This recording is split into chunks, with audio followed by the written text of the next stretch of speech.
Hello and welcome to Pro Trader Strategies Market Commentary for Tuesday, August the 7th. My name is Eric Wilkinson, and some of you may recognize me as the Wolfman from CNBC, Fox Business, or even the Wall Street Journal for my commentary on everything from economic to geopolitical and market analysis.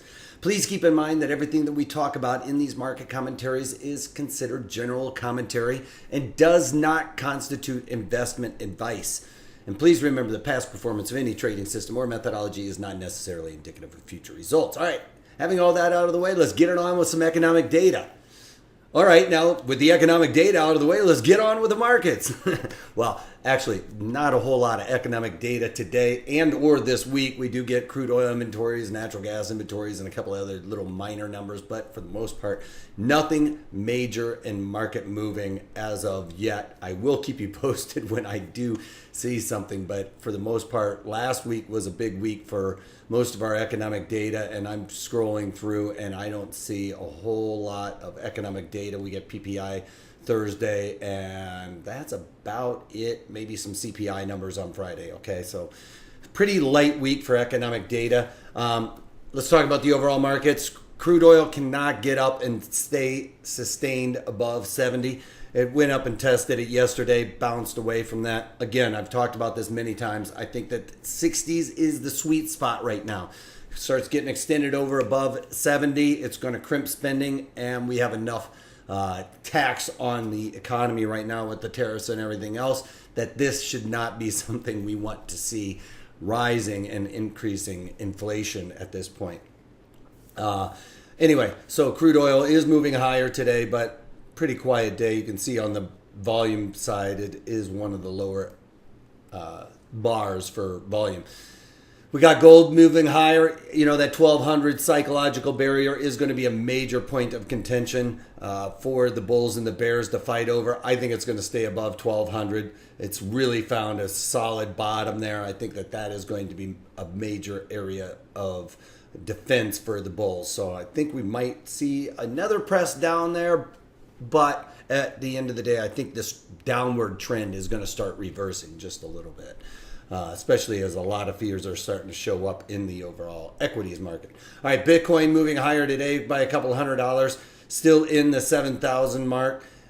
This trend, we can see it, it's still a bearish trend. We need to get back above at least this 23 Fibonacci to start making it look a little bit more positive. It hasn't been able to even come close to that right now. It's just kind of bouncing back and forth between or right around above and below this point of control area where the most time and volume has been spent. And until we break out of that little area, you're not going to see a whole lot of movement, I don't think, in Bitcoin.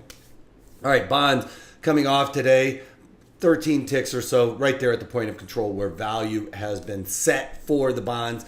Again, similar situation to Bitcoin where I'm talking about Bitcoin needs to break out above or below those. The bonds have a mandate and can't really go anywhere. So it's not going to be the same kind of setup as we see in like Bitcoin where it's kind of winding up real tight and needs to snap away. You know, we could say that with bonds, but what's going to make that snap happen is economic data, and we're not getting any of that this week. So would expect bonds to kind of continue to go sideways.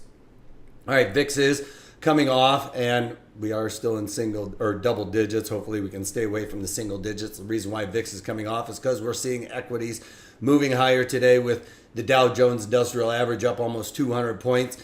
It is pushing up against the 38 Fibonacci extension, which coincides a little bit, you know, in a broad stroke with the value area high. So that area is going to start acting as resistance the tighter we go to that. Now, we get above and settle above that 38 Fibonacci extension.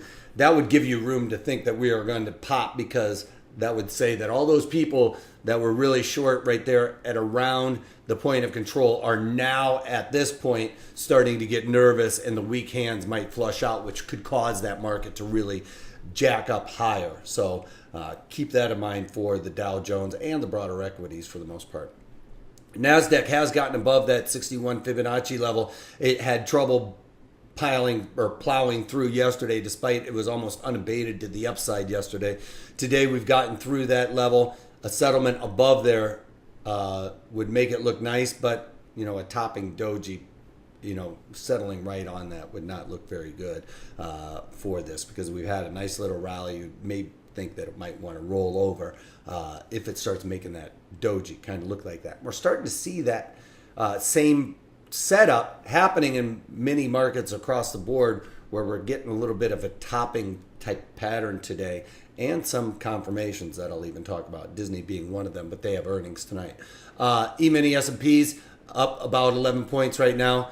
Again, moving higher. This is a very bullish trend here. Again, a toppy type doji up there would not look good and start to look like it wants to roll over. E-mini S&Ps really didn't give a whole lot of effort to flush out overnight inventories. The longs from overnight, as you can see, were very long. We came into the day session right here and tried to flush them out a little bit on some of the economic data, but for the most part, it just kind of fizzled off, and now we're starting to see that rebound. And it took a good hour into the day session to try and flush out some of those longs. So not a whole lot of momentum to try and flush those out, which really leads me to believe that the market wants to push a little bit higher even yet. All right, Facebook, I'm still in this trade. I am short some calls in there. This all kind of culminated with me trying to trade around this earnings trade. It continued to have high volatility. I tried to take advantage of that. Volatility has come out of it, but the directionality, especially yesterday, hurt, with it being up almost a little over 5% yesterday on the rally. Today, getting a little bit of a topping pattern. So I'm going to hold on to this just a little bit longer. I believe the probabilities are just testing me right now, and I think it's going to roll over towards the end here and go back down to the point of control as we try and filter out what is really going on with Facebook. One of the things that really got me nervous about Facebook was not just their earnings. Their earnings actually came out pretty good, but one thing that they mentioned in their call was that for the first time in a long time, they were going to see expenditures outpace the revenues. And that may be for a short period of time, but the market did not like that whatsoever. So that was part of the catalyst of this big sell-off as well. And then we got a bounce. Now, that could very well be the retailers coming in, try and buy value here with Facebook below 200. But all of those other things the institutional guys don't like seeing are still very much in play. So I'm going to kind of play this out a little bit longer. If we don't get like a confirmation tomorrow, or this chart doesn't look very good towards the end of the day, I'm going to be looking to pull the ripcord very soon on this trade, because I'm tired of losing money in Facebook right now. But I believe the probabilities are just testing me, and we're going to see this come back down to at least the point of control. All right. And if that happens, then I'll be able to get out of that trade. Then finally, earnings trades. The only thing that I've found that looks remotely interesting to me is Disney. Now, Disney has a lot of things going on right now that I think are positive for the business. That being said, that's what this rally is about. A lot of their cost-cutting measures and adding in new theme parks, things of that nature, is drawing people back to Disney.